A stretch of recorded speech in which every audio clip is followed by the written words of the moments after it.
Funk never imagined that the biggest shock of her life would be waiting for her when she returned home.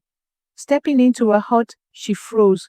There, in her own kitchen, stood a strange woman.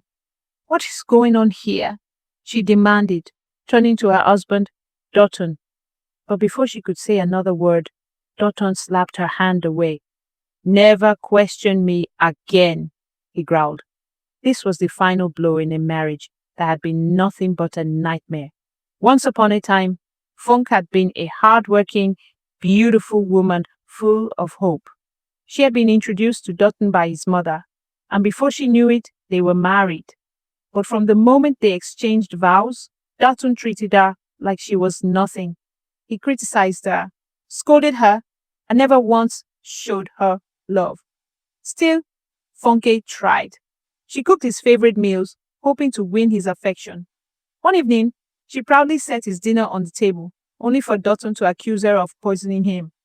With a sneer, he flung the food in her face and stormed out, leaving her heart shattered. For years, she endured his cruelty, seeking comfort from his mother.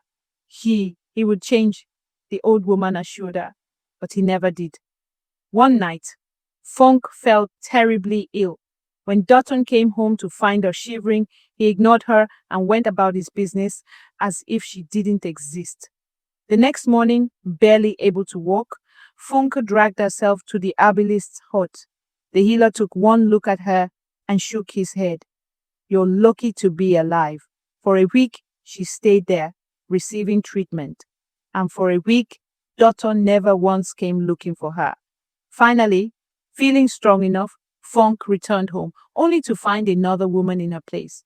The woman, named Bissy, smirked and walked away arm in arm with Dutton, throwing insults over her shoulder. Still in shock, Funke ran to her mother-in-law's house, only to be met with another devastating truth.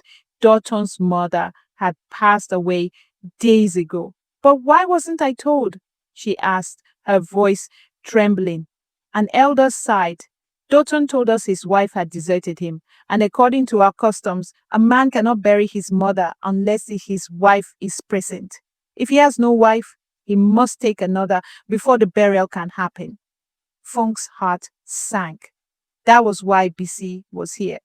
Dutton had used her disappearance as an excuse to finally marry the woman he had always loved, the woman his mother had forbidden him from being with.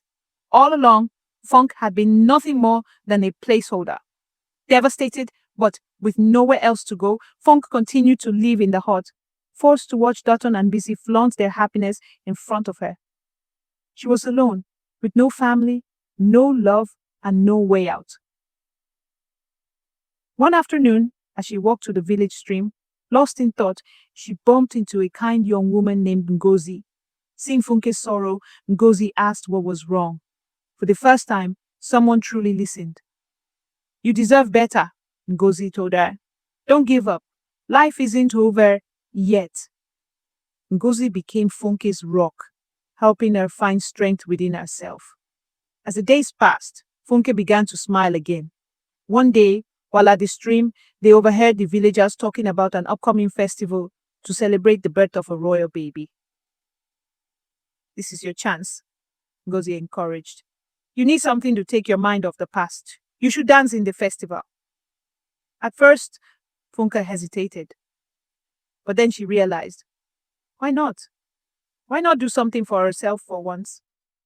She threw herself into practice, dancing every evening behind her hut. Busy, of course, mocked her. "No amount of dancing will change your misfortune." But Funke ignored her. She had bigger things to focus on. The night before the festival, the queen happened to see Funke practicing. Mesmerized by her grace, she asked about her. When she heard Funke's story, she was deeply moved. Finally, the day of the festival arrived. The village square was alive with music and color. Funke, dressed in stunning traditional attire, stepped onto the festival grounds and danced. The crowd fell silent, mesmerized. Even the king was in awe. Funke's movement spoke of pain, resilience, and newfound hope.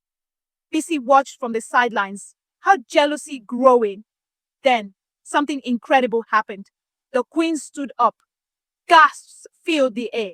It was the highest honor in the village, and no one had received such recognition in years. The queen presented Funk with a beautifully crafted bead necklace, a symbol of her support and protection. That night, the festival, meant to celebrate the royal baby, became a celebration of Funke. She had endured cruelty, yet here she was, shining brighter than ever. Her story became an inspiration to all.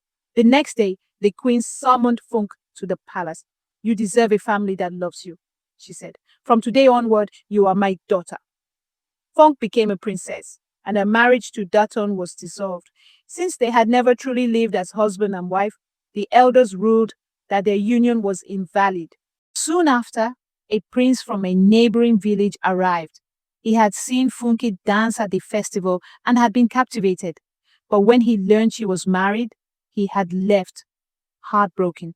Now, hearing of her newfound freedom, he had returned to ask for her hand in marriage. And so Funk married the prince, a man who cherished her, respected her, and showered her with the love she had always longed for. Meanwhile, Dutton and Busy could only watch in disbelief as the woman they had mistreated became the most admired and envied person in the village. The lesson: never give up, no matter how hopeless things seem.